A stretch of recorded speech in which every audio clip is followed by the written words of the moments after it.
Monday டின்னருக்கு என்ன recipe பண்ணணும் தான் இன்றைக்கி பார்க்க போகிறோம். ஃப்ரிட்ஜில் இருக்க பன்னீர் எடுத்து இது மாதிரி ஹாட் வாட்டரில் கொஞ்சம் நேரம் போட்டு வச்சிங்கன்னா நல்லாயிருக்கும் சாஃப்ட்டாக.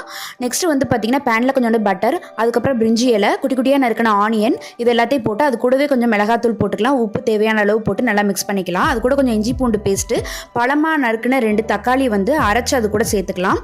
இது கூட தேவையான அளவு கொஞ்சமாக தண்ணி ஆட் பண்ணி இது கொஞ்சம் கொதிக்கட்டும். அதுக்குள்ளே பார்த்திங்கன்னா நம்ம இந்த பன்னீரை எடுத்து கட் பண்ணி அதை வந்து பேனில் வந்து கொஞ்சம் பட்டர் ஆட் பண்ணி அதில் போட்டு அடுப்பை வந்து ஃபுல்லில் வச்சு நல்லா டோஸ்ட் பண்ணி எடுத்துக்கலாம். அது நல்லா டோஸ்ட் ஆயிரும். அதுக்கு இடையில பார்த்தீங்கன்னா நெய்க்காக வந்துட்டு பட்டர் வந்து ஊற்றினேன். ஸோ அதை நல்லா வந்து ஃபுல்லில் வச்சு டோஸ்ட் பண்ணி எடுத்து அதை வந்து மறுபடியும் அந்த மசாலாவில் ஆட் பண்ணிடலாம். ஆட் பண்ணி அதை வந்து கொஞ்சம் நேரம் வந்து அந்த எண்ணெய் பிரிஞ்சு வர வரைக்கும் கிரேவி வந்து ரெடி ஆகட்டும். அதுக்கு இடையில என் சின்ன பையன் வந்து அடை தோசை கேட்டிருந்தாங்க. ஸோ அவங்களுக்காக அடை தோசையும் கார சட்னியும் ரெடி பண்ணியாச்சு.